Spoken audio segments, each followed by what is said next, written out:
Ani, Wainano Bojo, Chichak and Adishnakas, Mainga Nodem, Toronto Adunji. On behalf of Toronto Aboriginal Eco Tours, I'd like to thank everybody for giving me these moments to share with you a gem of mine. We're right here on the Humber River.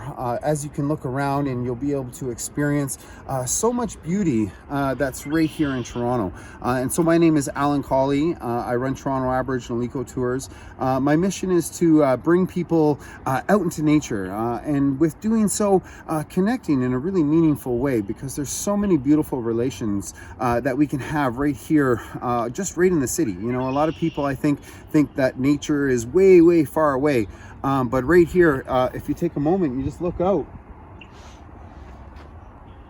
you can see exactly how beautiful it really is. And so I'm very honored to have a few moments to share with you. And so as this time that we are social distancing, you know, I do recommend, and I highly recommend, everybody gets out, connects with nature. Right now is a beautiful time of the year as spring and all these plants are starting to pop up. The fish are in the river, you know, the baby deer, the baby geese, the baby beaver. It's such a wonderful time. I invite everybody to come out and be a part of this. And so I want to say Chimigwich from the bottom of my heart. Thank you very much for giving this chance. And so let's go see what we can see on that journey today.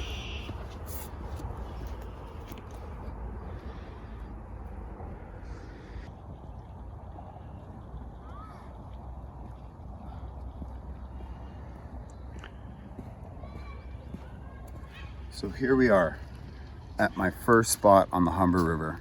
And so before I do anything, you know, when I come down and I'm out and I'm connecting with creation, I like to find a spot. And in that spot, you know, I want to sit and I want to ground myself. I want to open up my senses. First and foremost, I want to listen. You know, but the best way of listening sometimes is just to close your eyes. When you close your eyes, you can pick up all those sounds, and so we can, in the distance, you can still hear the city of Toronto, the TTC going by, but in the back you can hear all those beautiful songbirds, those red-winged blackbirds just out there singing, and just over here we got these mallards that are coming up that river. And so those geese right now, of course, we know, and all those ducks are having those little ones. And so I want to take this moment to reflect that what I got here, you're probably wondering, is pretty red cloth. You know, what I have here is some tobacco. And so we say, as Indigenous people, this gift of tobacco represents that opportunity to have consent, to have communication, not only with yourself, but with creation as well, and all those things that are around you. And so next time you're out and you're connecting with nature, before you start going out and exploring and looking, take a moment to where you are to give thanks. And so, you know, with tobacco, it's a very sacred plant to our Indigenous people, you know, and so, you know, we have that, and we just ask that you respect that understanding. And so when we talk about tobacco, we talk about that gift. And so every breath that I take, or you take, you know, is a gift of life. It's what gives us this chance to experience all these things. And so what I want to do is I just take a little pinch or a little bit of that tobacco, and I'm just going to place it down here on the bank of the river, and I'm just going to think of all those things that the river gives to me. And you know, it has that gratitude, because this river is not only just the biggest river that we have in Toronto, but as well, it's a grocery store, it's a pharmacy, it's a school, it's a church, it's everything you want it to be. And you just have to come out here and make that connection and be a part of it. And so if you can take away that moment to reflect and to give gratitude and thanks, you know, we just say Chimigwich in all my relations. So just like this beautiful water, the plants and these beautiful ducks, these, you know, are right here. You know, they're curious. They want to see what's going on. And so we say Chimigwich, and so we take that tobacco.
You know, as we can see with our beautiful friends here, spring is a time that we renew our relationships, that we take a moment to reflect on ourselves, but as well to see the beauty in all our friends and all of our family and all of our loved ones that are around us.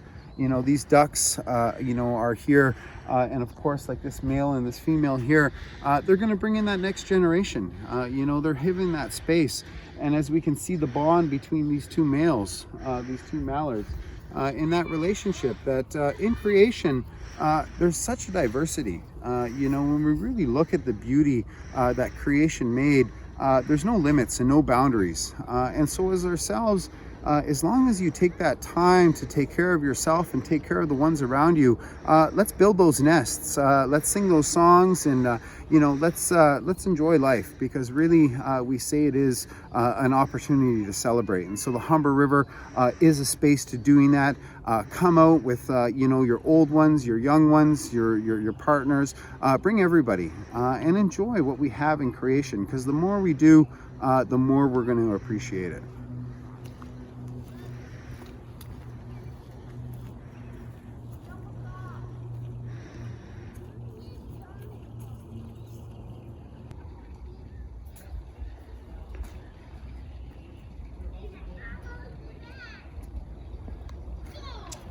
Oh, what do we have here?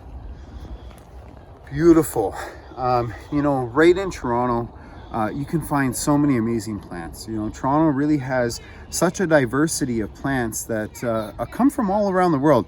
Really, when we start to, you know, look at nature around us, we see that maybe 20% of the plant species that we have are actually native to here. Up to 80-90% of plants that we see are actually introduced species into Toronto. And so right here we have some wonderful plants. I have 2 edible plants, and then I have another plant that we want to respect and leave alone. And so this first plant right here, if we can zoom in and look down, you see these beautiful purple flowers.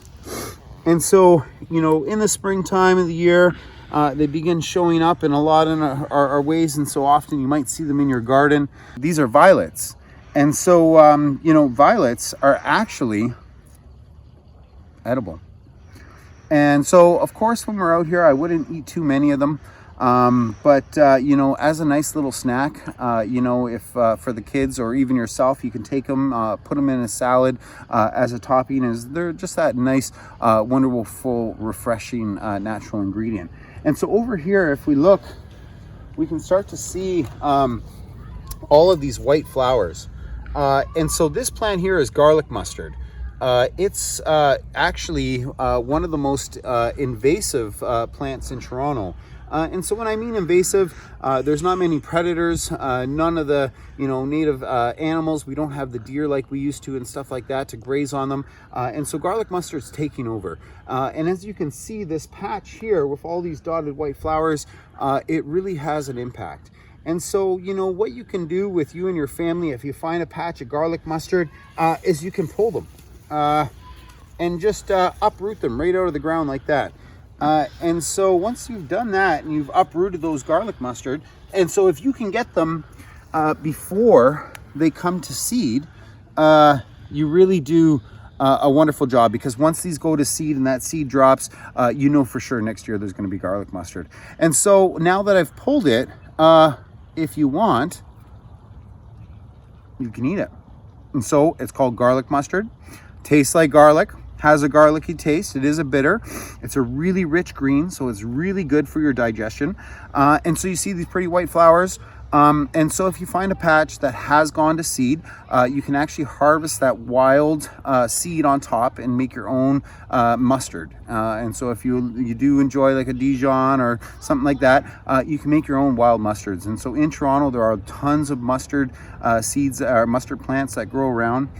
And so for everybody that loves making pesto, please come out and harvest as much as you can of this garlic mustard. We really need everyone's help in combating this. And so if we just look over here, we can see this beautiful plant with these big broad leaves beginning to take root and stand up. And so this is our native plant. You know, this has been here since time immemorial, and we call this plant grandfather root. And so this plant will be big. This is our native. It's like related to the parsnip. And so this one, you know, you don't want to, we don't want to play with. We want to let it do its own thing. And so we just appreciate all those different things. You know, that all these friends that are here that are growing, you know, I enjoy, you know, I ask everybody to come out and take part in being a part of, you know, pulling that garlic mustard, but as well, getting to know all these different plants that are around us. We have another wonderful plant right here you can see coming up. This is horsetail. And so in Ontario, we have two variations of the horsetail. And so this one, you can clearly see what it is, how it's growing. And so horsetail has the highest silica count for any plant in the world. And so if you're wondering about that silica, that's the makeup that goes into our nails and our hair. And so if you want to have that long, rich hair, those strong nails, I encourage you to come out and, you know, you don't have to take a lot.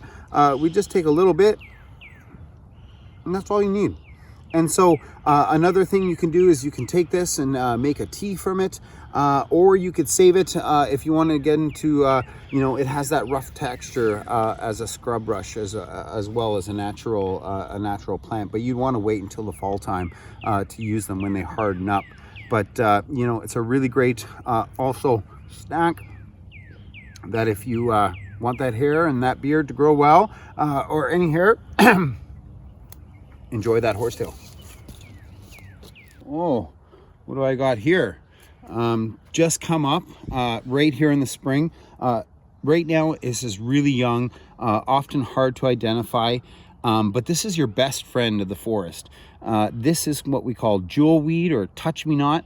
So if you've ever, you know, experienced a mosquito bite or a red ant bite, you know how irritating it is. And so this plant, if you rub it on your skin after receiving either a bug bite or a bee sting or a red ant, it will immediately begin to soothe. And so one of the ways we can tell that this is a jewel weed is that if we pour a little bit of water on the leaf, we can see that it actually holds onto that plant. And so that plant is waterproof. And so on it has that same medicine that's able to help us and protect us if we get one of those pesky things. And so I'm going to keep this one with me and throw it in my pocket. So in case I need to use it later, I have it on hand. And so as well, always picking plants, just say thanks. You know, let them know that you're appreciating what they're giving to you.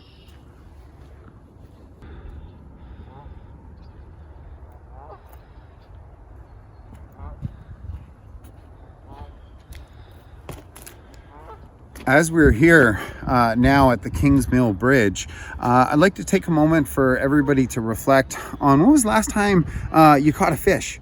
When was the last time you put your rod in the water and you took your kids down to have a chance to make a memory? So here we are on the Humber. You can see this beautiful bridge that's here behind me. And so in this bridge, you know, throughout the year, there's so many species that come through the Humber River. And so right now in the springtime, there's steelhead rainbow trout as well as suckers. There's catfish and there's carp, there's pike and there's bass that are on their migration through this river. And so of course, if you come down here in the fall as well, you get a chance to see those salmon. And so often on a night from September to October, if you come down, you'll see those salmon in the river. You'll see them making their way through. And so I encourage everybody to come out and enjoy that experience, but of course do it responsibly. You know, one of the biggest things in Toronto when we see and we talk about the fish is so many things have changed. You know, a lot of the fish that we see now are introduced fish. We don't see many of our native fish species anymore. So, you know, with Pacific salmon that we have Chinook, we have coho, we have rainbow trout, there's brown trout. And so, you know, there are these opportunities to come down here and to fish and to enjoy these things. And so the more that we come out, the more that you connect, you know, keep coming out, keep gathering those memories. And Toronto is really such a wonderful space. It's a wonderful place that we all call home. And so as it is our home, let's take care of it like our home. You know, if you see some trash, you see some garbage, pick it up.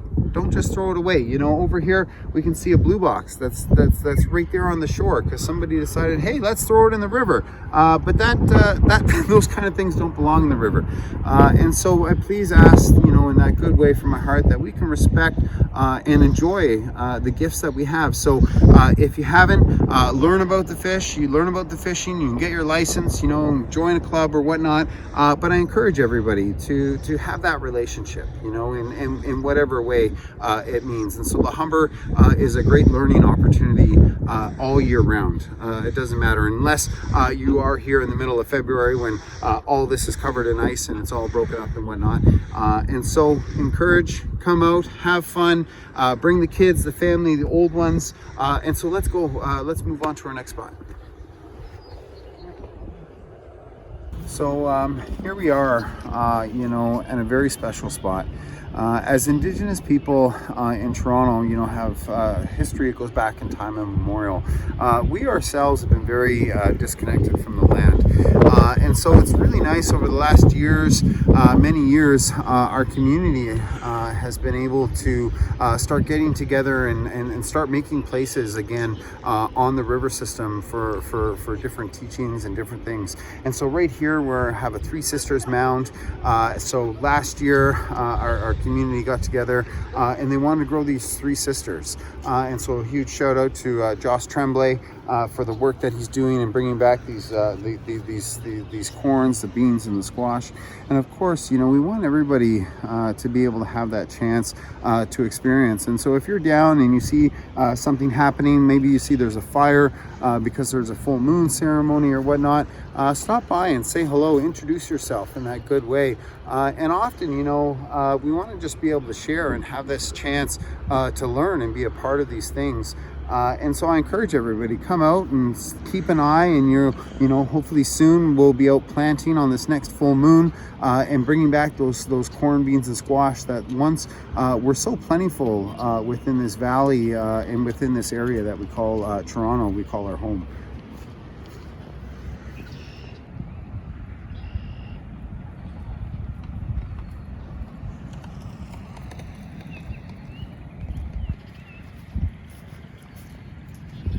So as we come to the last place here on our journey, I'd like to, from the bottom of my heart, say a big chimigwich for you know, giving this time to connect.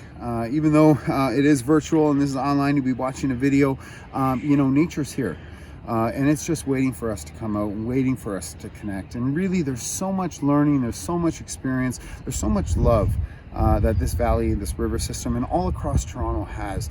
And so I encourage everybody to come out and, of course, practice that social distancing and give everybody their space. But enjoy, appreciate the things that we have. And so again, Gitchimiguch, thank you. And so until again, next time, Bomapi.